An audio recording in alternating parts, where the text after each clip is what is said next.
younger son's laptop because he plays a lot of games, and he actually did like a webinar bomb one time. You know, he came here and started playing games. I had to kick him out.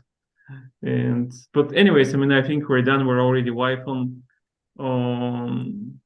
YouTube. So let me share my screen. And we're gonna start. Just give me a second.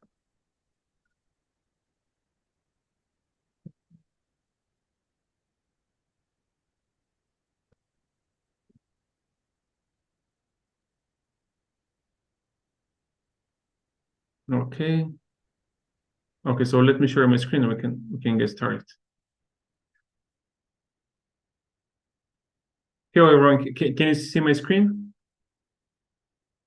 Okay, so somebody nodding. So okay, so guys, hello, thank you everybody for joining our last All-Star webinar of the year. We're gonna have one more, but with an AI webinar, but this is the last from the Amazon All-Star series. And we have our Superwoman of Amazon today, and they're here to give you some tips and help out how we can actually continue your growth in Q4, but they're going to give you some tips that you can apply in 2024. So our guests today are Stephanie Richter, founder of Adspert, Jana Krekic, CEO of EO Translations, Fatos Fatin, founder of Maxamaze, and Barzilay, co-founder of boosst. So we're going to talk about different topics from growth, PPC, localization, ACoS content, and of course, the most favorite topic of everybody, the exit, because a lot of you guys come with the idea to grow your brand and actually exit with a huge valuation. But we're going to cover all these topics. And of course, I'm going to mention something about the unsexy topic of taxes, but that's even before we start with any of the other stuff. So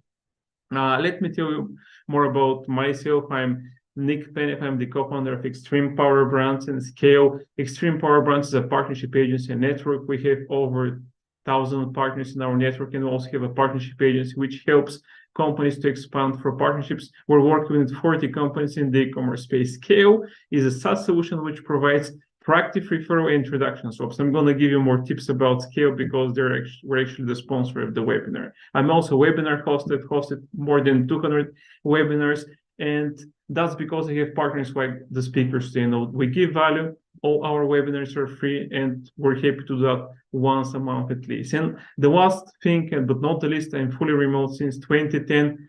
That was long before it was cool, and actually that's what I love the most. But now it's winter. My wife thinks that kids need to go to school, and I have to be wherever she says. So, and that's why I'm doing webinars more than in the summer. But let's mention the sponsors of today. Our gold sponsors are Extreme Power Brands and Scale. Extreme Power Brands is a partnership with a service agency and a network with over 1,000 companies. And Scale is a SaaS tool which helps e-commerce companies or anybody who would like to grow their business through partnerships in the space. So we're doing referrals, interaction swaps, we're doing all kinds of things. So the giveaway today from these companies, from Extreme Power Brands, we're offering a free, like a partnership audit for free, which would cost you otherwise $1,000. As from Scale, we're giving away Scale for a limited time for free for 1 year for one of the users. So just sign up here at the link and you can do that. Of course, we're going to send that in the email after that. So our next sponsors are the Expansion Tour Partnership Squad, which is led by Hello Tax. Hello Tax is a VAT compliance provider, but taxes are not the only thing that you guys need to expand in Europe. So that's why I've built the expansion package where we cover VAT compliance, accounting, product compliance, logistics, customs, translation, product research, funding, ethic bonuses, and agency recommendations. Because if you don't know how, you're never going to do anything. And some of the partners who participate here are Hello Tax, Viably, Link My Books, Complizone, Wapi, Airwallex, and Margin Business. Each of the brands that each of you who would like to expand to Europe, you can get over 3,000 in bonuses to actually help you fund the expansion. But we're going to give you the advice, but we're going to actually do some discounts to actually make it easier for you financially to grow. And our last sponsor today is our content partner who is doing all our creatives, video edition and everything for our webinars and our content. That is Adobe Ads. They're an award-winning creative service company for Amazon sellers that designs product infographics, EBC images and videos. They're giving away free complete sets of EBC images for free, and the value for that is $600. So before we continue with our presentation, I'm going to give you a little information about the agenda and what our speakers are going to cover today. So first is going to go Jana Krekic. No, she's gonna talk about how to increase profit with localization. She's gonna share some case studies, so you're gonna see like live examples of what they have done and what you can do if you follow her advice. Then Fatos is gonna talk about premium versus basic ACoS content. What is the difference and how you can leverage the power of premium to boost that? So more profitability, more sales, more money. Then Stephanie Richter is going to talk about profit is the new ACoS. To be honest, I have no idea what is ACoS, but Stephanie knows that she has developed. She's actually an expert in that, so she's going to tell us what she means. But profit is something that everybody knows, and this is your target. No, everybody cares about the profit. And then Gal Barzilay is going to talk about maximizing your Amazon exits, surprising tips for success. And then, if we have time, I'm going to talk more about the expansion to your package, multiple blockers, one partner swap, come to the rescue. And at the end, of course, we're going to have the Q&A session. So if you guys have any questions, just feel free to type them in the chat. If you have to leave earlier, don't worry about that because we're recording the webinar, we're streaming to our YouTube channel. So we're going to send an email with the recording to everybody tomorrow. So let's start with our speakers. I would like to bring Jana on the stage. She's going to introduce herself. She's going to tell more about herself and she's going to talk about her topic. So thanks, Jana. This time, I think you'll be here and I hope you don't disappear. Thank you, Nick. I hope so as well. I hope everyone can hear me. So thank you so much for having me again. I really appreciate it. It's a really great sharing the webinar with great ladies I've met throughout the world. So it's always a pleasure. And today, without further ado, I'll be talking about localization strategy and how you can actually score more profit, usually good localization strategy. So to begin with, I would just like to tell everyone what actually localization is. So localization is basically, when you think about content, when you think about images, all of that, people just think like, okay, so localization is just like translating from one language to another. Well, it's much more than that. And this is why a lot of brands fail, both big and small. For instance, this is something that happened with Starbucks. Like Starbucks wanted to open the coffee shops in Saudi Arabia, which is now a thriving force in e-commerce world. But they had to remove the mermaid and just like leave their basically crown and the waves because it was quite offensive showing a female figure on a logo. So this is something which is forced localization. Now, I don't want you to be forced to do anything. I want you to do it because you want to convey the same message to the audience in a new country like Coca-Cola did. So this is one of my favorite localization campaigns. I think it's probably the most successful one in the history of localization. It was spread across 145 countries. And it was a share code with their person and then random names. So the problem was that in China, it's really rude to call someone by their first name. They didn't want to change it into like last names, but what they did is they replaced Michelle, Latoya, Julia, all of that. They replaced it with work titles such as with a dentist or a mechanic or college student or teacher. So they kind of made it also feel personal while also still respecting that culture. So that was very nicely done, and they haven't had a flop in any of the countries, unlike a bunch of other localizations that have gone wrong. So localization, why it matters and what we're going to tackle is content, style, keywords, images, measurements, PPC strategy, packaging, and UGC. I'm not going to talk about all of that because I'll keep it short today, but I'm just going to talk about some of the most important things that all have to do with localization. So not only words on your listings, but also all these other things. Okay, so yeah, first one on the top is content or style. This is one of the examples we've done a couple of years ago. These were espresso glass cups. So the first bullet said cool, cooler, coolest. And when we did the translation to German, we had to change it to elegant und stilvoll, which means elegant and stylish, which basically shows the features of the product. So Germans really want to keep it simple, very strict, black and white, and show me the features of their product and show me why this is a superb product by emphasizing on the features of the product. Also, like the third bullet, so Americans like, oh, this like emotional type of language, fluffy, salesy, and Germans hate it. So having the bullet say, just like that old chip in a bottle your granny had, we had to change it into basically just saying thermal isolated glass, which means that it won't burn your fingers and you can enjoy your coffee. So that's basically the two differences when you do regular translation, when you would not have that, when you would have word by word translation, and with localization, meaning that if you read this text translated word by word, it would sound off. And then regular buyer has like 6 tabs more open. They will just like go and browse like different tabs, and they'll probably close your listing because it does not resonate well with them and it does not convey the same message. When it comes to, let's say, comparing Mexican listings and Spanish listings in Spain, it is quite different. And if you sell in Spain and you kind of copy paste your Mexican listing, Spanish people don't like when they see a written Mexican dialect of Spanish. And it also makes them feel like they're buying from a company overseas, a distant company. And also, like if I'm, for instance, like browsing and surfing online, I want to buy something from a brand that feels like a local brand. I don't want to buy something from an overseas brand that doesn't really talk to me. Also, what you have to pay attention to is different measurements in Canada. So I know, like in the US listings, a lot of people, I mean, everyone uses inches and ounces, but this is not the case in Canada. You would use metric system like we have in Europe. So you would have centimeters and meters, but also you can use Canadian French and backends. This is what a lot of people do. So when it comes to listings, you don't have to actually do any translations, but I always advise and having Canadian French keywords left in backends.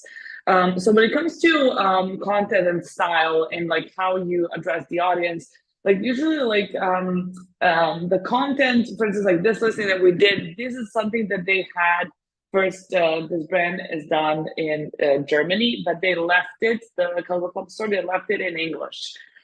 This was all in English, but then they changed this in the title, which was too long for it does not sound natural and it does not look great. And this content also is like not fantastic because it has visually doesn't look great, even though we can still keep caps lock in German, which we can't do in the US marketplace. And then if we were to compare the conversion rate after translating the listing from English to German and then from German to better German, you can see that the green line, how far it went. And this was done for each of the languages. So even though this listing was done in German, it was like word to word translation, but after being optimized, you can see all the spikes in like the percentages in the profit and in sales as well. When it comes to keywords, a lot of brands will just kind of copy paste whatever they're doing from the UK to the US or vice versa. But basically, like what you need to pay attention to is like the keyword results. So Mexican keywords will show up in US listings because of the Hispanic population. Do not copy paste them and sell in the UK because they would not be relevant in the UK because nobody searches for those. But what we've also noticed doing one of the kebab grills keyword products is a lot of Turkish keywords showed up in German listings because of the big Turkish population in the country. And then a lot of these are the German keywords, but then we had a lot of Adana, we had like a lot of Turkish keywords, other keywords that nobody else was ranked for. We had those in the listings and we use those in backend. So don't use it in the front end, but use it in the backend. But a lot of times, if you think that the keyword written in your keyword list is a lot of mumbo jumbo, maybe it's a different language. And I think less than 1% of sellers actually take advantage of the keywords that are written in completely different language or even know what that means. So next time you come across this, make sure to put it in backend listings because this can definitely generate some sales for you as well. Talking about this, another great example, we have a seller selling baby diapers. So she was selling in US, baby diaper bag actually, and she copy pasted her listing to the UK to sell baby diapers as well. But the problem here was that in the US, what's a diaper bag is the main search term. It's not called the same way in the UK. because first of all, diapers in the UK, they are diapers for adults, not for kids. The kids diapers we call nappies, and the main search term is changing bag or nappies, so it's not diaper bag. The orange keywords are localized, which means very specific for that marketplace, which are baby shower gifts, all these Spanish keywords, which I already mentioned, and diaper bag with changing station. If this is compared to the UK keyword list, you will see that these localized keywords are nowhere to be found. First of all, because there are no baby changing stations in the UK. You would have pram bag, nappy changing bag. So this will be everything you'll be missing out on because you'll be copying this keyword list and not making it relevant for a new UK marketplace. Also, of course, what we found is this bebek asialari. These are Turkish keywords in the UK marketplace, and we also found the Polish ones. So what is really interesting is that this has 400 search volume. This one has 658 search volume, which is not a lot compared to 5,000, but is a lot when compared that you are not competing with anyone for these search terms. Non-British population in the UK is this. So keep this in mind when doing the keyword research and finding a word you don't understand. This is a very, very often what happens, the thing which you had the diaper versus nappies. Also, we had a listing which had like the braces. So braces in the US means dental braces, and braces in the UK are supporters for trousers. Now, if you search for braces in Amazon.com, you're gonna get first full page of dental products. For instance, this one. This is a top best-selling the dental braces brush and for dental brush. And these are the search terms you get. For top 20 search terms, are going to be all about dental hygiene, floss, mouthwash, all of that, except the knee brace for men and ankle brace.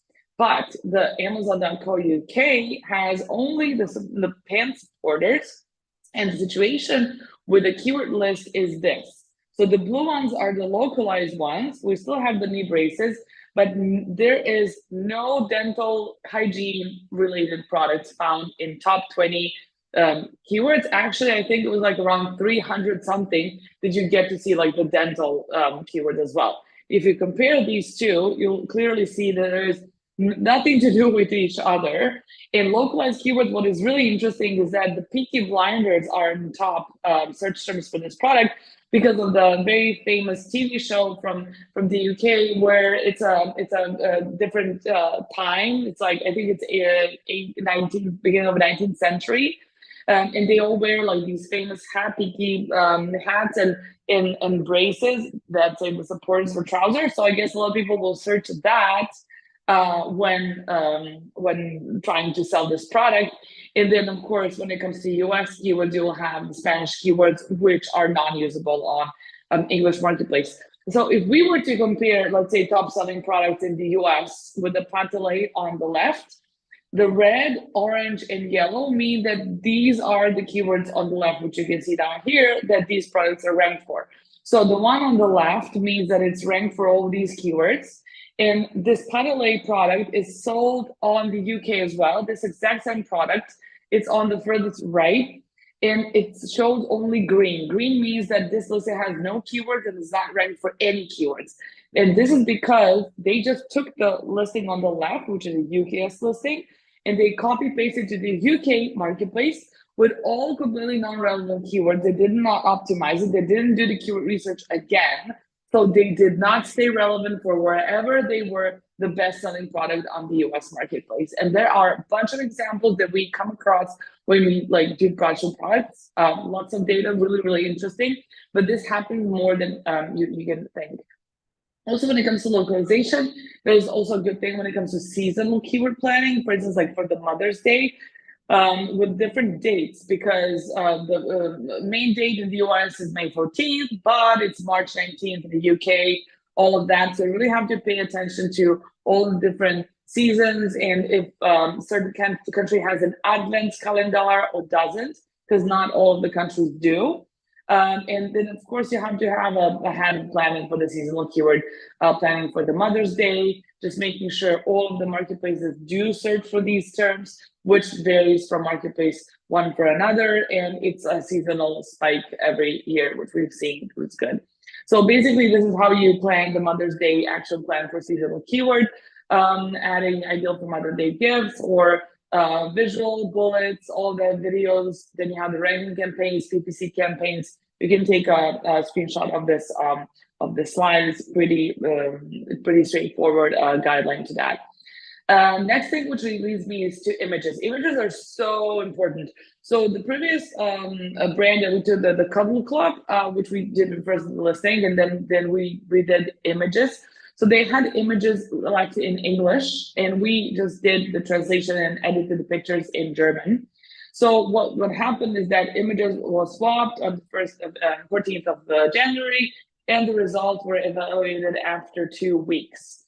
What happened? So this is what happened. The conversion rate, the green one, went all the way up, and this is only when changing images. So always make sure to test one variable at a time so you would know what works, what doesn't work. But also, like, more crazy is that the profit increased so much just because of the change that we did on images, because people read images. When you have the listing, the first thing that people see are images. So if you go to like the main images, people want to understand it. They usually want this to be in their own language. Only 50% of Europe speaks English, 50%, which means that you are targeting only every second or third consumer if you leave those images in English. And now it's possible to change all main images into local countries. Languages, and I advise you to do so as soon as possible. So the conversion rate increased by 19%, profitability increased by 62%. All had amazing results across all Europe, all of the 4 marketplaces. Packaging also needs to be done as well. What I always recommend is just do the back of your packaging, like where the ingredients are, and short description, direction, whatever you have. And to use like the peel and seal labels. So if you're selling across pan EU, just like put all the languages you want to sell in, because if you do not do that, the price will be stopped at customs and it will not reach its final destination. And a lot of people ask me what to translate. This is basically what you need to translate. And the best way to do it is just basically just, translating whatever is like back here and like with a peel and seal, as I previously mentioned. And of course, for your brand, what's important is UGC. We've had a lot of success seeing brands sell on TikTok, especially now a lot of them use TikTok Shop as well. But when it comes to selling in different markets, it's always advised to use local influencers, especially on TikTok, because local influencers have local numbers. If you want to use or target different audiences using a US number or German number, you will be only able to target the audience in that region what your area code is in. So you can't target French people or German people from the States and vice versa. And that's why it's always great to use local influencers, wherein you can find them at Creator Marketplace. You don't have to pay for a service to connect you with the influencers. TikTok has that. It's called Creator Marketplace. And basically, there's a list of creators according to the countries where you can find them, contact them, and see what they can do for you. And new Amazon Incentives program, which is great, and how valid for sellers who want to expand to all these countries. This is free money from Amazon, and I advise you to enroll this if you already haven't. So thank you so much for staying with me till the end. This is everything what we do, and apart from what I talked about, the content optimization, we also offer Amazon Marketplace Opportunity Report, which actually shows where to sell your product next. So if you're wondering where to expand next, what's the right country for me to sell on Amazon, we have this manually done report. Takes about 2-3 days to get all the data, information, if the audience likes your products, how to beat your competitors, and a bunch of other data. So thank you so much for staying with me. Okay, thanks, Jana. That was very, very good. And just to add something to what you mentioned, so the report that Jana mentioned at the end, this is actually the first thing you need to do if you want to expand anywhere, because it might not worth it, because sometimes exactly the competition might be too stiff. So you just need to see. I just also want to add that expansion is what we do. It's our bread and butter, but expanding internationally is not for everyone, and not all brands should do it. at all costs, and not all brands will be successful. And that is usually because they lack due diligence before they expand to other marketplaces. And this is how we got to the idea to do this report. Yeah, and actually what Jana mentioned, no, just do the preparation, because some people are scared even to check. Some people are not checking and just dive. So there is a lot of information. That's why we do the webinars. Now, my webinars are always about expansion. We always have experts like Jana and other speakers who give you piece of the puzzle. You just need to do the next step and be proactive and check your options, because nobody's going to take your money. We're actually giving money to help expand, but do the due diligence, see where you can actually start selling, see which are your ideal market, don't go to all, and then you can do all the other stuff like product compliance, taxes, logistics, localization, and then of course the other stuff. So, but now Jana mentioned something very important: images, because that's what everybody sees when they go anywhere. It's regardless. If you go to the restaurant, you would like to see what you're ordering. You go to online to Amazon, you would like. So the first thing you see is picture. We consume with our eyes, and that's why Fatos is gonna tell what is the difference in the different type of contents that you guys can use, because that could mean making money or losing money. So thanks, Fatos. I'm happy to have you again as a speaker. So tell us more about what you're doing and how people can use your knowledge to actually turn that into profit and money. So thanks again.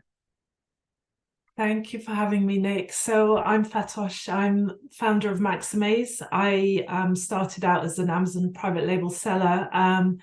Maxamaze is a listing optimization agency specifically focusing on Amazon listings. So we build beautiful listings that are reverse engineered to convert as much as possible. So I'm not going to talk about everything to do with listing optimization today, because it's quite a big topic. Today, I'm just going to focus on A+ content. So I am going to show you some slides in a moment. I'm just going to share my screen.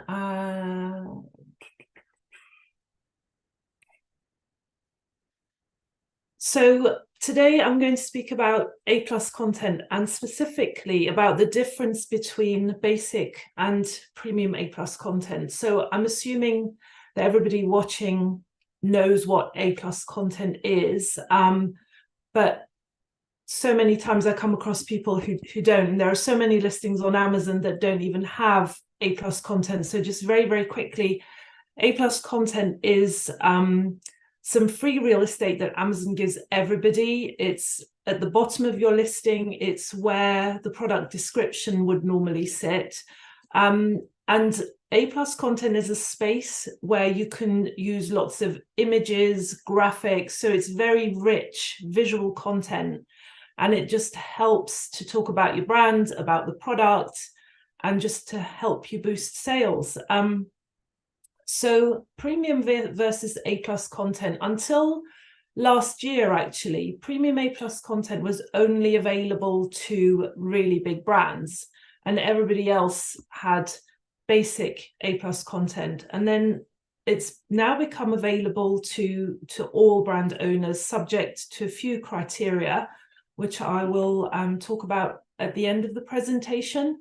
But so the key, the two on a higher level, the biggest upgrades with moving from basic to premium A+ content is that you're getting more real estate. There's a lot more space, and there are also a lot more interactive features.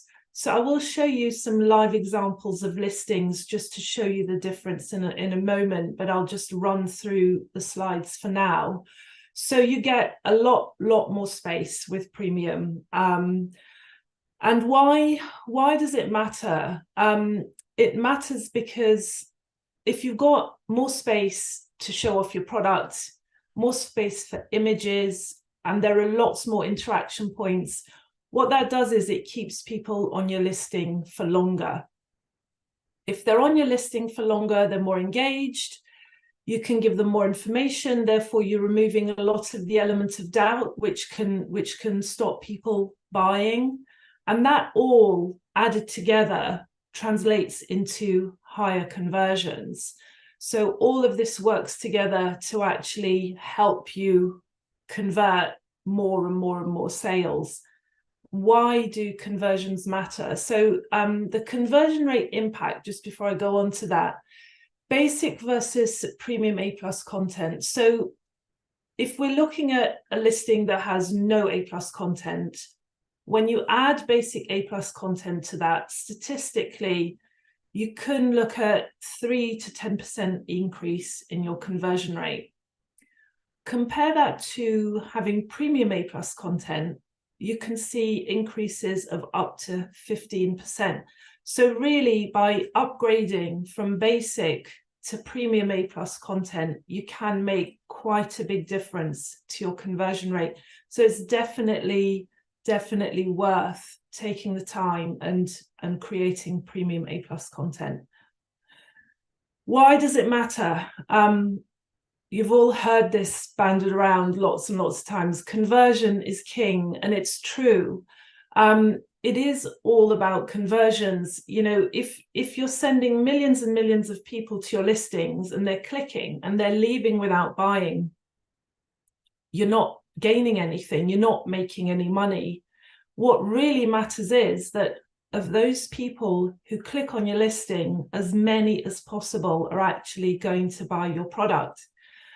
High conversions essentially translate into more profit. You're spending a lot of money on PPC, and these days, you know, the cost per acquisition is going up, cost per click is going up.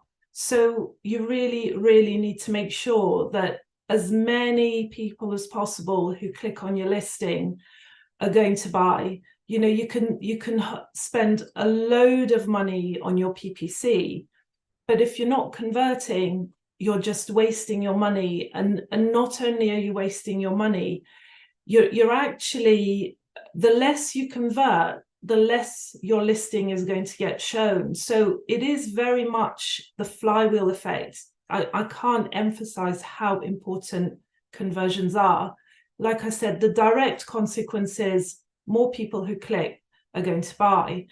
But behind the scenes, the more people buy, the more you're converting, the more your listing is going to show up when people are searching for that product or using that search term. So conversion matters on so many levels. So absolutely key to try and boost your conversions as much as you possibly can. And A+ content is a great way to do this. And by upgrading from basic A+ content to premium A+ content, you're just going to give it that much more of a boost. So let's just have a look at some of the features that make premium A+ superior to basic A+ content. There are several things that I will sort of go through them one by one in detail, and then I'll show you live examples as well. But premium A+ content, you have larger images. Why do larger images matter? More and more people are shopping on their mobiles. So, you know, they're looking at a small screen. So the more space you can take up on the screen, the more you're going to be able to capture people's attention. So taking up that extra space is really helpful. Next item is videos. So premium A+ content actually allows you to have a video embedded in your A+ content. And the more videos you can have on your listing, the better, because moving images capture people's imagination. So if you've got a video and it's a good video, people will stop and watch it. So they'll spend more time on your listing. More time on your listing means better chance that they're going to buy. You're going to get the sale. There are also features that are carousels. There are navigation carousels. Again, these are interactive features. So rather than just scrolling passively through your listing, a carousel gives the shopper the ability to interact with your listing, move around, look at things. So in that sense, they're great for keeping people on your listing for longer. The other thing with carousels is that they give you even more real estate. So premium A+ content gives you a lot more space, but the carousels, the fact that you can add 5 carousel images means that you've got an extra 5 images that you otherwise wouldn't have had. So they're great for lots and lots of reasons, and we love using them on listings that we create. Another thing is hotspots. Again, they're very interactive. They're a great way to showcase lots of different products and for keeping people on your listing, cross-selling and engagement, keeping them interacting with your listing. Clickable Q&A, again, really, really helpful. Q&A is great for a couple of reasons. The first reason is that it helps remove the element of doubt, which can hold people back and stop them buying your product. So this is a space where, you can look at questions that people are asking on your listing, use that information, or look at reviews, look at people's comments. So if you can preemptively answer people's questions, then you're going to have a better chance that they're actually going to feel comfortable about buying the product. So, somebody may want to know, is this made with organic cotton? If you're answering that question and you're removing the element of doubt, they're more likely to buy. There is another really big plus with Q&A and sort of informing your customer before they make the purchase. It helps prevent returns after you've made the sale. And that's really, really important, because every time you get a return, you're losing money. So by helping you to reduce, just by minimizing your returns, again, the Q&A module's really, really helpful. And then there's also interactive comparison charts, which are a great way of getting shoppers to interact with your listing, keeping them on your listing for longer. So this is just going through some of the points that I was talking about. So larger images. The top image here is just a screenshot across my screen of premium A+ content versus basic. So pixels, 1464 by 600 pixels as the image size that you would use for premium A+ content versus 970 by 300 for your basic A+ content. So there is a significant change in the size of the image and what the shopper is seeing on the screen. So definitely worth it. Again, video. So this, there are different video modules that you can use. This is just a screenshot from an A+ module where the video is embedded. I'll show you the live listing in a moment, where you can literally, you just click on the play button and it plays a video. So you can have a premium full video, which is what this example is. You can have video with text, but what you can also have is the premium video image carousel, which is great because you can add multiple videos within that module. So if you have a brand, you've got a product where, let's say you've got lots of UGC, you've got lots and lots of videos, you can add those into there. So it's giving you tons more space to show your videos, just to sell your product, get your customers on board. So videos, premium A+ content is fantastic. And for every listing, we make sure that we're including the video in the A+ content. Absolutely. Even if you're just repeating the video that's in your main image stack, just kind of reinforcing that message, just keep showing your videos. Absolutely worth doing that. And this is the carousel module, which I was talking about. So you have arrows where you can scroll across, move around, and interact with the listing. It's just a great way, like I said, of creating more space, because each one of these is like having an extra image. So there's more space to talk about your product.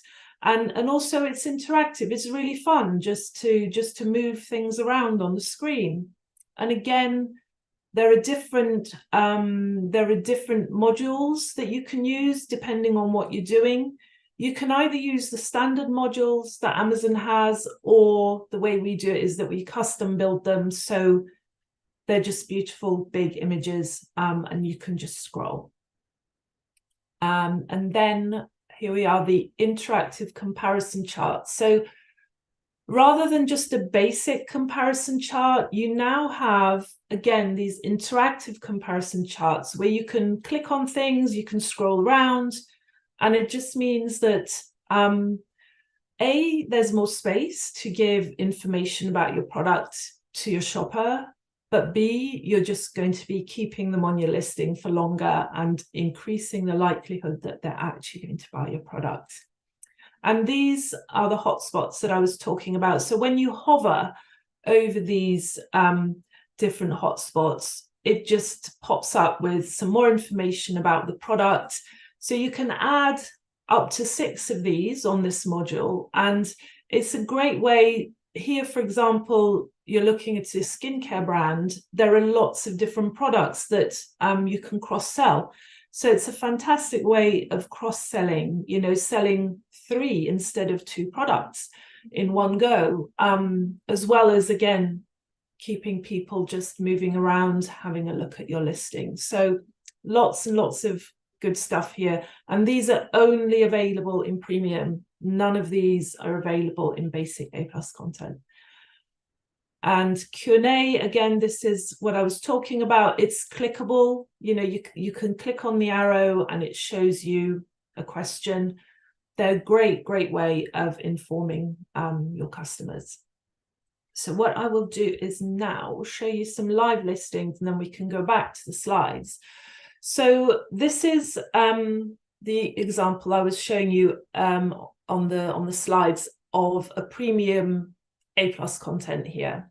So if you compare this to basic, you can see how much smaller the image size is. As well as that, on premium, the modules are completely seamless. You don't have the dividing lines. So there's less interruption. You're not distracting the shopper. So here, for example, if you scroll down, you can see these lines, that the pictures are separated from each other.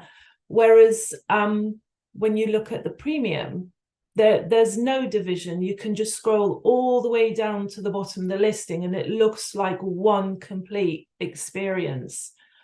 And the video, so this is the A+ content here, and the video is embedded here. So you can just click on this and the video will play. Again, seamless experience, just scrolling through, continuous, tell the story, you know, all the information about the product.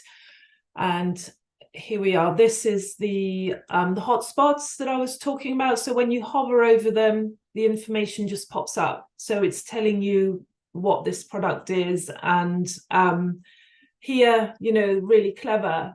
They've said, pro tip, mix 1 or 2 pumps of this and that for your complete skincare treatment, which is great. So they're using it to the maximum effect with those hotspots. And I'll just show you an example of carousels. So for example, on this product, the carousel is a great thing to have because they've got lots and lots of designs. So it's hard to pack in all that information without making the content look really crowded. So having a carousel gives you the opportunity to talk about your different collections. So this brand have got fantasy collection, they've got music collection. So the carousel is a fantastic space to add in something like a collection. Or similarly, if you've got different ingredients and you want to talk about the different ingredients that go into the product or the different ways you can use it. So these are all the key ingredients that go into this product. And it's a great way of communicating all of that information to your customer. So this is sort of showing you, as it were, in real life, some of the things that I was talking about earlier. So let's go back to the slides. So for anybody who doesn't know what the eligibility criteria are, you might think, how do I get premium A+ content? How do I qualify for it? So first of all, you have to be brand registered, which so many sellers are. You have to have the brand story module applied to all of your ASINs. That's the first requirement once you're brand registered. So the brand story, which sits directly above your A+ content, that needs to be applied to all of your listings. And then the last one, and this has recently changed, it used to be 15, but if you've had 5 sets of A+ content submitted and approved in the last 12 months, then you qualify for premium A+ content. So it used to be a lot more involved. There was a lot more hoops to jump through to be able to get premium A+ content, but actually it's pretty easy for anybody who is brand registered. And I hope I've convinced you that it is really so much better than basic, that is really worth having. I hope I've convinced you to at least consider using it. And that is the end of my presentation. I haven't timed it, Nick, so I don't know. I hope that sort of fits in the time slot. And so, yeah, so we are Maxamaze, and we do listing optimizations for Amazon, anything from images, videos, sales copy, A+ content, and anybody who would like a listing audit, we will do that for free for half an hour. So please get in touch if you'd like us to talk to you about your listings and help you out. Thank you, Fatos. So Jana told us about localization, Fatos about images. So once you guys have number 1 and 2 in check, once you have that optimized, then it's time for you guys to actually start spending money on PPC. And this is where Stephanie comes into the picture, and she's gonna tell you how actually can use PPC in a good way to actually make more money, not just to burn cash. So Stephanie, it's your turn. So Fatos actually can stop sharing. Stephanie, can you hear us? Yes, I can hear you. Okay. So tell us more about yourself, introduce yourself. I know you, but our guests don't know you. So tell us more about you, the company that you've built and what you guys are doing, and then you can just do the presentation and tell us more about ACoS, because I have no idea what ACoS means. I guess you know what ACoS is, but maybe you heard it in a different time. Yeah, thanks, Fatos. Exactly. If you have a perfect listing, you need traffic, because right now everything about advertising on Amazon, and typically how our customers optimize on Amazon, they use ACoS, and ACoS is advertising cost of sale. It means it is a ratio of advertising spend and how much sales do you get. It's usually a percentage, and that is how I would say in the last 2 years a lot of sellers advertise. And I would like to convince you to go a step further. Instead of optimizing with ACoS, I would like to convince you to optimize on profit. And today I would like to give you a first impression why and how you can do that. So I'm Stephanie. I'm co-founder and CEO of Adspert. And when I'm not explaining you ACoS and profit, I have a passion for cocktails. So my favorite cocktail is Singapore Sling. And I traveled 5 years ago to Singapore to had an original Singapore Sling on a Raffles bar. So I can definitely recommend that if you are around Singapore, let's have a Singapore Sling and a Raffles bar there. So, but let's go, not talk about cocktails. So I think we are all here, and thanks, Nick, to setting that up. because we want to make our Amazon business successful. And how we can do that in terms of PPC is ACoS. ACoS is the most important metrics because it's a ratio. It shows you how profitable you are. Let's have a closer look on the ACoS KPI. So when it comes to ACoS, we talk about profitability, we talk about margin. It means how much you can spend of your revenue to get sales. And we heard about how important is conversion rates, how important is sales, but there are some buts, because usually if you have a low ACoS, you have low volume. And with volume, I mean low sales. If you are not Apple and you own the whole product page, I think everybody talks about that you don't have any advertising on the product page of Apple. If you haven't seen that, check it out. Looks quite interesting. Then maybe your ACoS is 1%. But typically the ACoS of our customer is around 20. And if they're lowering that, for instance, to 1%, there is no sales anymore. And again, the opposite. If you have high volume, high sales, you typically need a high ACoS. It means maybe you don't have any margin anymore. So somehow it means we need a better solution than ACoS, because we want to have margin and sales somehow considered at the same time. And the solution, maybe you can guess it from the title, it's profit, because profit takes into account profitability and volume and sales. And that is the way how you should maybe think of. Typically, if you set an ACoS goal, you somehow calculate your margin and you know, okay, in average, if I have an ACoS of 20, I will be profitable. But it doesn't mean you are profitable on every sales and maybe you are losing money at the end. So that's why you should go the next step and think about of profit, so that your sales and your margin is considered. That is what I would like to convince you. Maybe now you're wondering, okay, how should I do that? How do I come to my profit number to optimize on profit? So what you should do is you have 2 steps to do. Typically, when I talk about that, I'm talking 30 minutes about that. So now I bombard you with a lot of different formula. I make it very simple today. First, you need to calculate a gross profit. It means you have the price of your product. For instance, you sell your product for $20 and you you subtract your COGS. COGS means cost of goods sold. It means how much you have to spend to produce your cost.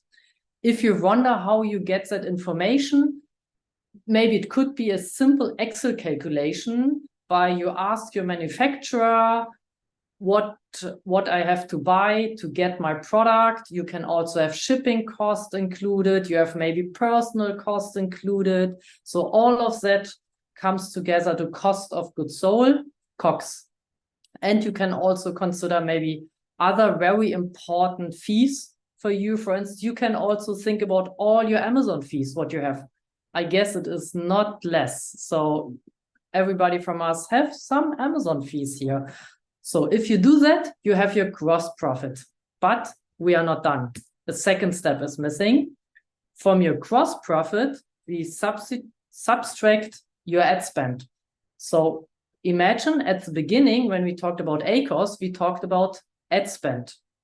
Now we subtract that in a second step when we calculate the profit. So all your ad spend is also included here, because I mentioned profit is ACoS plus volume. We are done with the profit calculation. The question is what I should now doing, because I'm used to set up an ACoS as a normal goal. So now it becomes very difficult. If you thought about it, it's difficult now. The next step is very difficult. You need a PPC tool. where you can optimize on profit.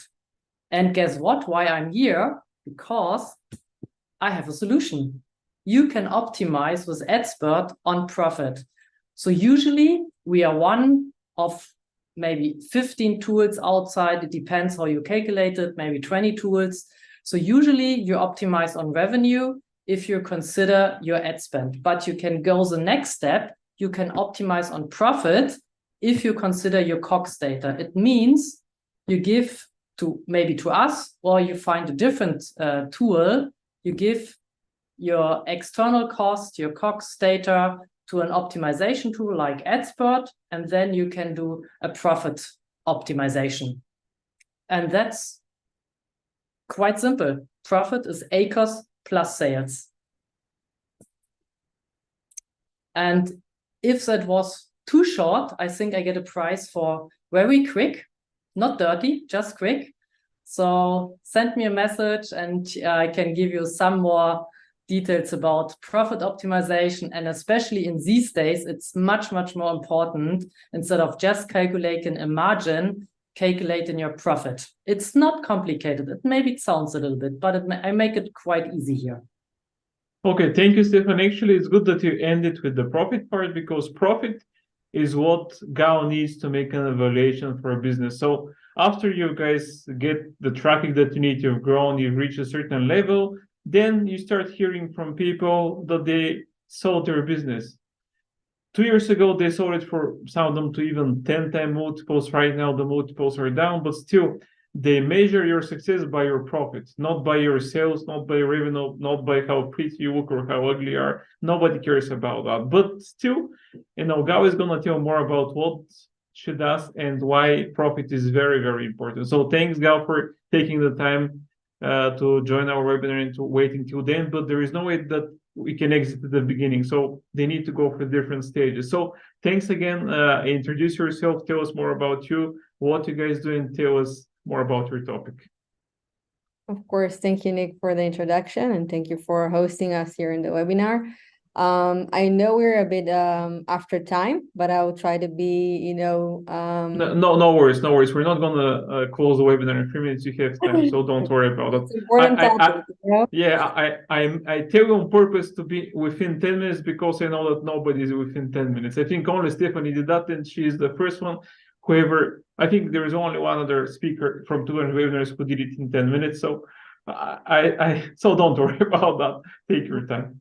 I will try to be short with the presentation for maybe we'll have some questions after this. So first of all, I'll introduce myself. My name is Gal. I'm the co-founder and COO of boosst. boosst is the early stage startup. I'm explaining exactly what we do, but my target here today is to help you to understand how to maximizing your Amazon exit and give some tips for success. What we do exactly, what our mission is to make e-commerce acquisition process accessible and of course affordable for every e-commerce entrepreneur, no matter where they are in the world or how big the store is. Our startup is backed by AWS, Amazon, by Techstars New York, and Zep Fund. And a bit about my team, you can see here the leadership team. We all are tech entrepreneurs that have experience in the e-commerce segment. I worked before boosst in a company that helped with user experience solutions for big e-commerce brands such as Adidas, L'Oreal, and HP.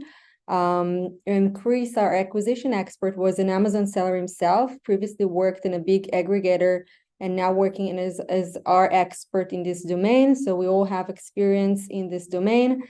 So this is briefly about the leadership team, but I will start with a question that you might thought about it, might not, is the why. Why people want to sell their Amazon business. So you can think about it right now, or you don't really know if it's the right direction for you. But in general, for businesses, there are multiple reasons. Some are not here in this page. And when I talk with clients, I see a lot of reasons. Some can be money issues, some can be a burnout, some retirement. People want to spend more time with their families, and some is thinking that open an Amazon business might never ever been their life dream, and they want to pursue for a new journey. So a lot of reasons, and if you have a reason in your head, It's okay. It's a personal, let's say, answer for you to know if you want to exit and sell your business. Why this process? It's a nightmare. Selling a small and mid-sized business can take a lot of time. Before we jump to why, let's talk about what is a small mid-sized business. So small mid-sized business, usually it's around 500K to 10 million in annual sales, and usually less than 500 employees in the company. And the process, it can be complex and regarding a lot of knowledge, if it's financial knowledge or legal knowledge. Sometimes it's a really expensive process. 15% of a broker commission, it's expensive. And in M&A, mergers and acquisition, this is a high fee for selling your business. Sometimes the process is outdated, using a lot of outdated practices and not utilizing technology, and a bad user experience that's today in the market. Without knowledge, you cannot really expect what to prepare for when it comes to selling your business. So before we're going to jump on discussing of how to maximize your business and your multiple and talk a bit about the profit, who are you going to sell the business? The e-commerce buyers are divided to 4. We can see that the aggregators and the e-commerce companies in this sector, you probably heard a lot about them, but usually they have a quick deal. So it means that they have quick due diligence and process on the brand. They usually focus on a niche and type of brands. And they have structure that can be sometimes misleading, and you need to be careful when you're starting to negotiate with them. The second type of buyer, let's say it's a large buyer with a strategic focus. Usually it's sellers that have a similar product, such as in the baby product industry, a brand in the same category, or a brand that's similar to your product. This is usually relevant for a specific niche, as I mentioned, and a higher multiple, because this buyer wants your brand specifically because it's connected to what they're working on. Usually it's a longer process in terms of acquisitions. Third is private equity firms and family offices. So relatively, those are new players in the Amazon space. They have more relevant, they're more relevant for large deals. And sometimes it's more a partnership than acquisition. And the last one, Amazon sellers and other individuals. They can be large e-commerce sellers. They can also be individuals that are not coming from the e-commerce industry and looking for the right acquisition for them. And sometimes those entrepreneurs can also be the ones that flipping businesses, means that they're buying your business and wants to sell it in the future. They have less experience in M&A, mergers and acquisitions. So a bit about what is business evaluation, and then we're going to jump for some tips regarding the exit process. So business valuation in general is the value of your business in terms of cash at this moment. And usually it's calculated by your 12 months back with a multiple and plus an inventory, how much your inventory is cost. So for today's market, we can see for an e-commerce brand, usually between 2 to 4 multiple on the profit. Sometimes it can be higher, but I'm just saying the usual offering to this day. You can see a short example for this kind of calculation. So let's jump to how you should prepare for an exit. What are the things that can help and support you and make your business look different in a better way for a buyer? So first of all, check your business valuation. In order to know what you want to sell, you need to know that before you actually pursue to sell your business. And it's okay to ask for help in this sector, especially with Adspert. The second thing is start early, meeting with consultant or partners or people in the industry to really understand your business and how you can improve that. As early as you start, is higher your multiple be in the future, because you will understand how to improve the business, how to prepare for your acquisition process. So if you have in mind that you want to exit early is better. Meeting with your accountant, super important. Learn about the tax information, ask for your right financials, gather all your financial aspects before even starting the process. It will show you in a different way for a potential buyer. And make sure your intellectual property is registered, such as trademark and copyright, everything that you can show to a buyer as a potential and why your business is a great business to buy. And the last thing is make sure you tell a story. So a lot of business owners usually go to the details of the financial aspects, such as profit and sales, and maybe the future growth of the company. It's also important, but tell the story is important as well, such as why people like your brand so much, why they're going to continue buy your brand, what is the connection you have with your manufacturer. Everything you can tell and show the business as a story will improve how you present it to a future buyer. And last but not least, how to maximize your business value. Here is my 10 tips. I can send you this presentation later on. The first thing, as I mentioned before, is prepare your financials. And here you can see some, such as profit and loss statement, invoices, business expenses, and more. If you're going to gather that, it will help you to present your business better. And the buyer will look at those information even before and consider your business as the right target to buy. And then they can consider you for a due diligence process. But as you do that, you increasing your chances for buyers to continue the process with you. The second thing is tie up all your lost ends, make sure that you don't leave a backlog or issues pending, such as Amazon issues or former employees, salary, anything that you want to avoid to show to a future buyer that's not going to make them feel that your business is in risk. The third thing is improving, of course, your margin, and we discussed it here today a bit about the profit, how to improve that. Anything that you can do, drop products that aren't performing well and focus on the products that are profitable and make you make your brand stronger, could potentially lead to a future to increasing your multiple. Next thing is secure exclusive contract with manufacturer. If you don't have that yet and you're thinking it's something you can able to do, it's definitely can help you with negotiation or increasing your multiple with a future buyer. Invest in raising brand awareness. Very important. You can use it from content through marketing and improve that. If you have Shopify presence, not just Amazon, and you want to show that a customer like your brand, it's definitely help because it shows you not have just an Amazon brand, you also have customers that like your brands and really appreciate your products. Work towards improving your Amazon seller rank. Again, traction, show that the customer like what you do.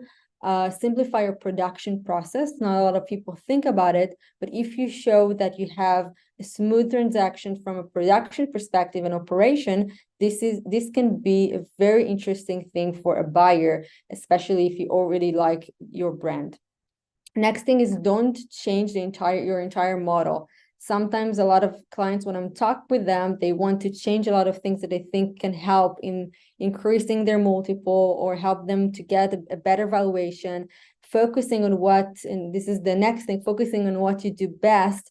The most important factor in acquiring a business is it's a healthy business that's growing.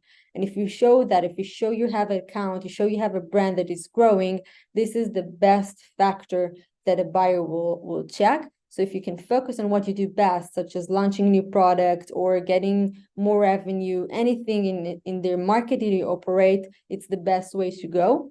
The last but not least is not take unreasonable risks, such as open a new market or take a risk on a product that you're not sure about. It's okay to do all of that, but if you considered the risk that you're taking, because if this risk will take you, such as taking a loan, a big loan, or any other thing that you as a business owner, you know your brand, you know your business, you think it's a high risk, we're not usually recommend that to do that before you're starting acquisition process, because it can also lower your multiple.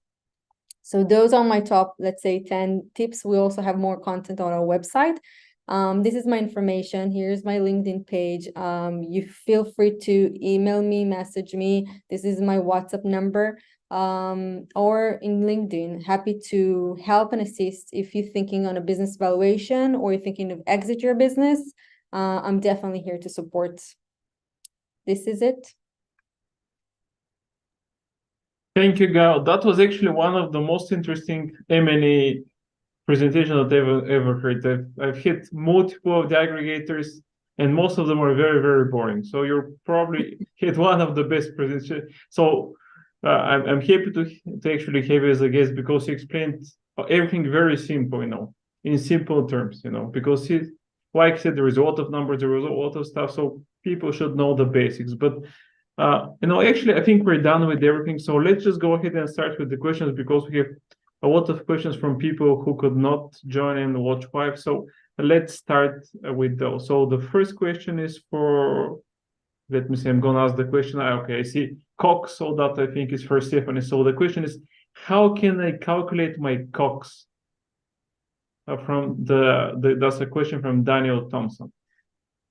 Stephanie, I think that's for you.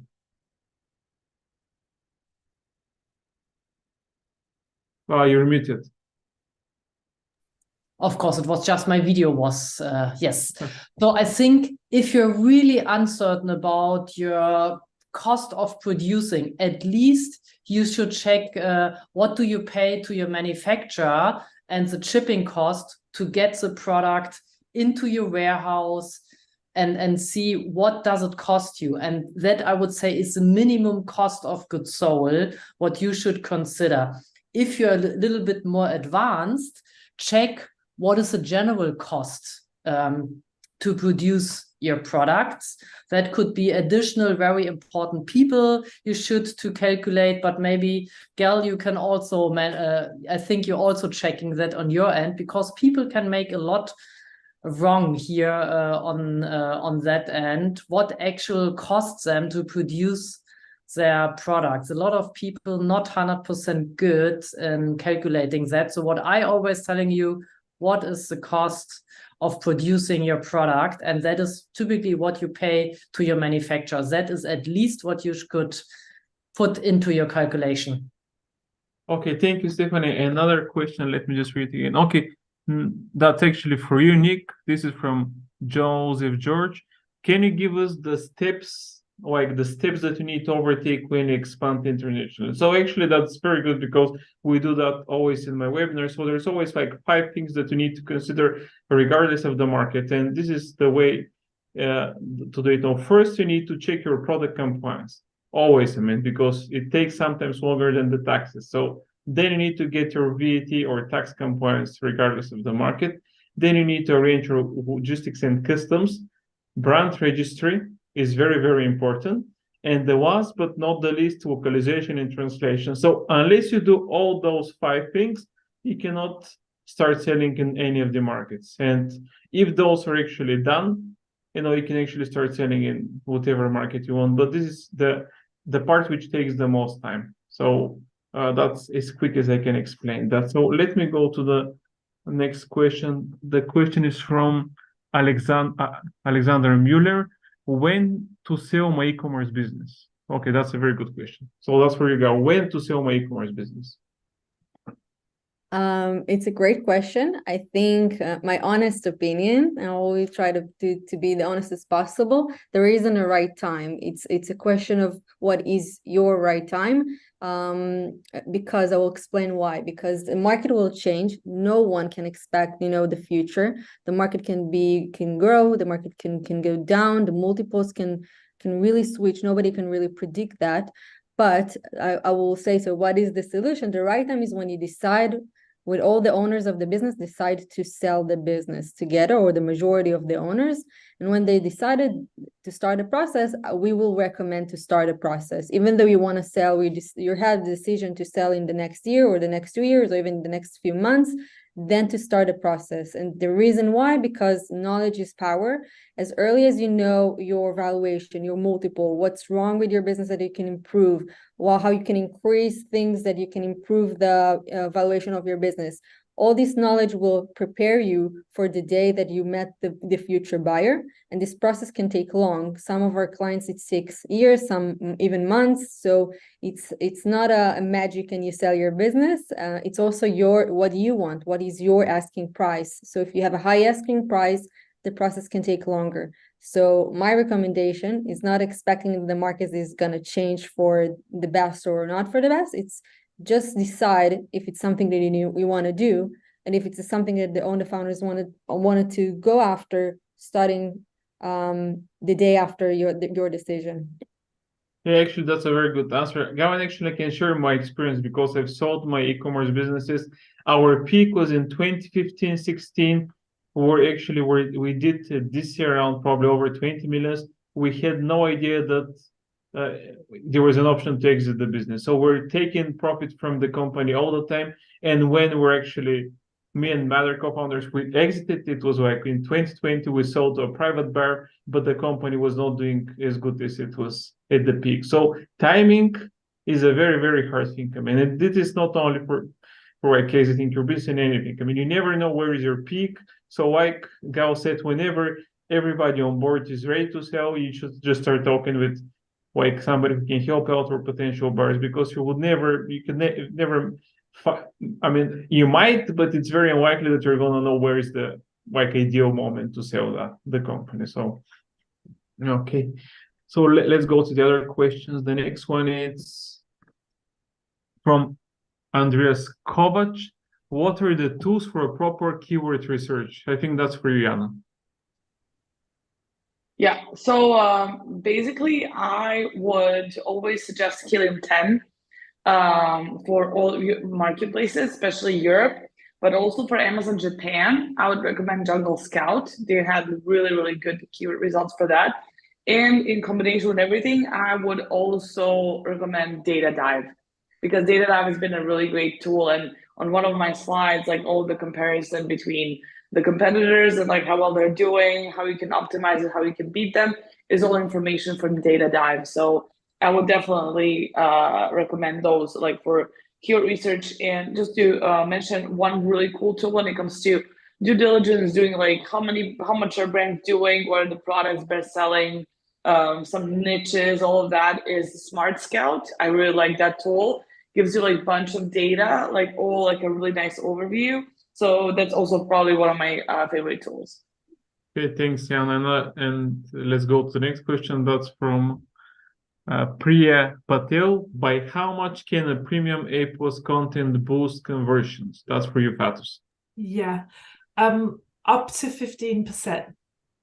Okay, 15%. And this is like your sales increase or your profit increase? No, that's conversion rate. Okay. So, okay, got it. Next question. This is for, let's see. Okay, that's from Emily Johnson. How to know which market to sell the product on next? So I guess how to choose your next market. I think that's for you, Jana. Yeah, that's a great question. I get this asked a lot. That's also why we kind of came up with the report that we're doing. So what you can do is, first of all, you can do like the keyword research a little bit, see the search volumes. If there are any big volumes, that mean that somebody will search for this product.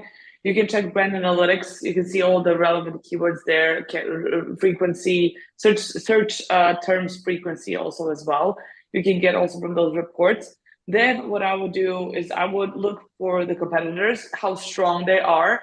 If you think that there are something that you could be better at, it means of content, images, anything like that, some of the possible mistakes that they're doing. And let me tell you that a lot of brands, I would say 90% of the brands, they let their listings be just really targeted by other brands. Like there's like a bunch of times that we would see like a wet brush sold by one brand, and then in the corner you will see like a little ad, and then like they're targeting the ASIN with their other ASINs. Instead, like you should be targeting your own product listing with your other ASIN that you're selling. So for instance, this is like one of the things that we've seen happens all the time. And then also I would definitely compare the pricing, the shipping, all of that, especially like around Europe or not around Europe. And then I would definitely go to like expat groups and be like, would you buy this product? Which is, for instance, interesting for Japan, which is quite a different market. It's a different type of beast, but there are some things that work very well that don't work on other places. So I would definitely like go to locals and ask them like, would you buy my product? Because a lot of times what we've had working with other sellers is that they don't understand what their product is not selling. Images, keywords, everything is there, but the product is just not selling.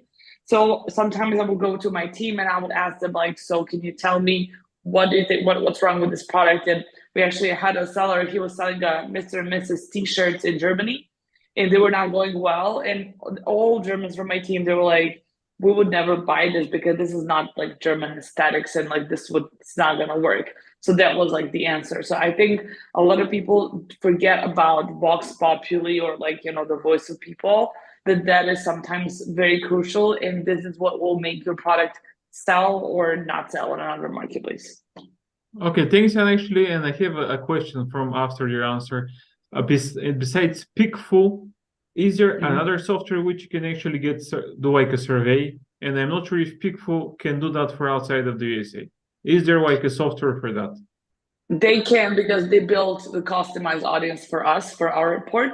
So they can do for a couple of other marketplaces, not for all of them. But apart from Pickful, I haven't found anyone that is cost effective, that makes sense for you to do a poll. All other surveys are crazy expensive, and a lot of them would not get a lot of data. But Pickful can help you because they can actually target the audience that you would like to have as your audience as well. So we use Pickful for that.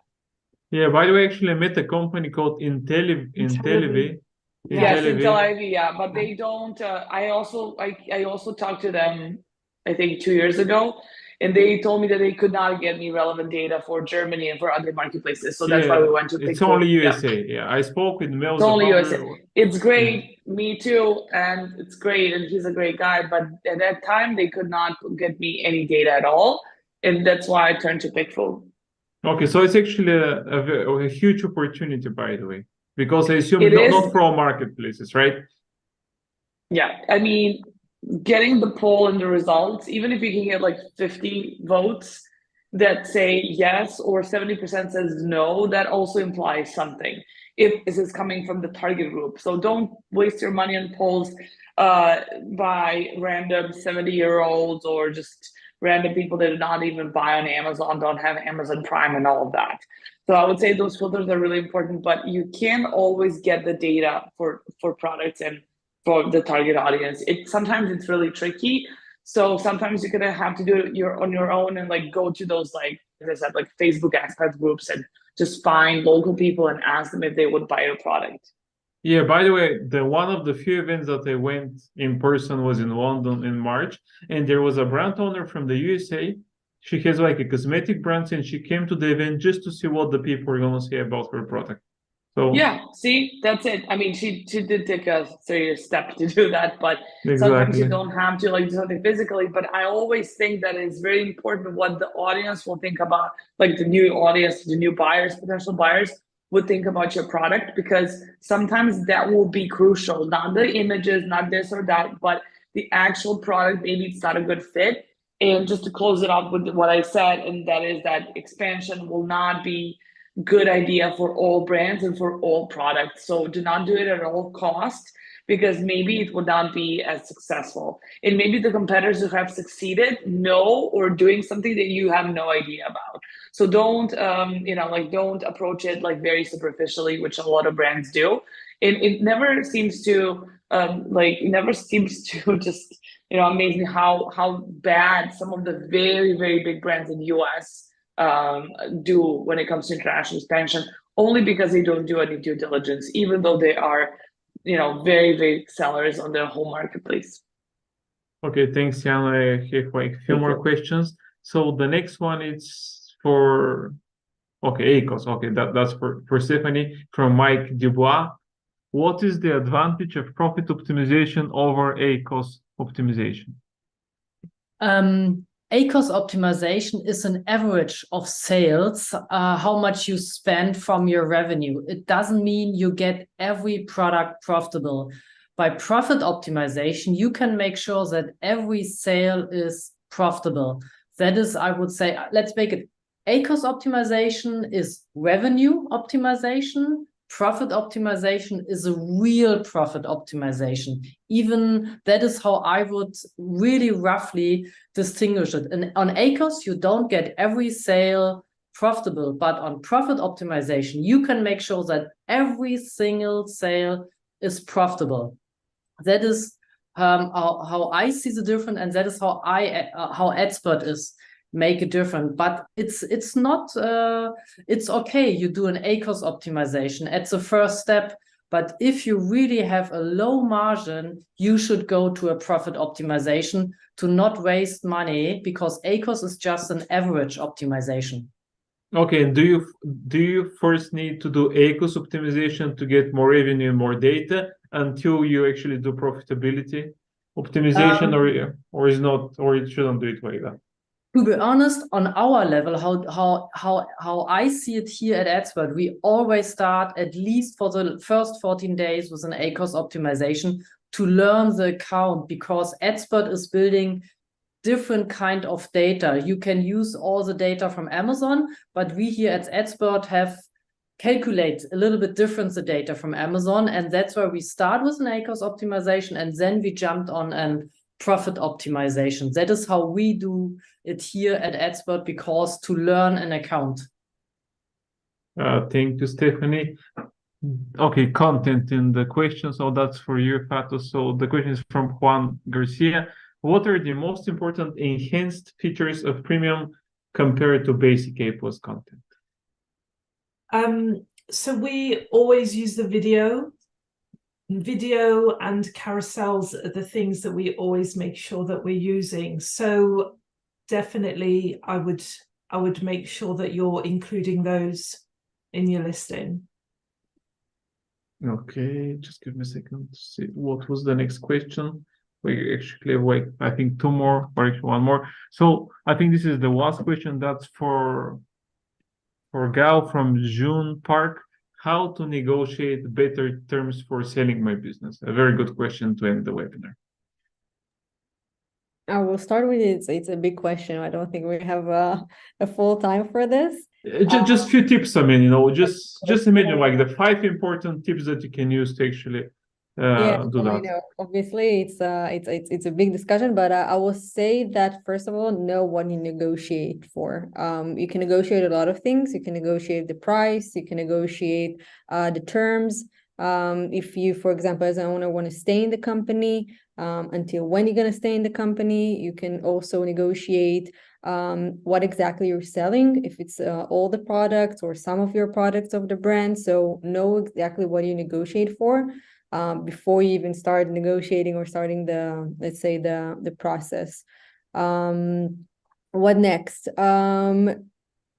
Understand the market. So if you're going to do a research, understanding what exactly you can negotiate, such as the market can, growth. And for example, you're in the pet supply industry and you see that there is a huge trend in this month or this quarter because XY reason. If you do this research, you can come to a buyer, explain that, and explain why your brand can in the future increase profit, increase sales, and then you can negotiate. So having this standpoint of the knowledge will make you in a better position for negotiation. Another thing is presenting the case. So presenting the story in the stronger objections of your business, such as your financials or the brand itself. You have a great trademark on something. Everything that you can show in a better light for negotiation stage.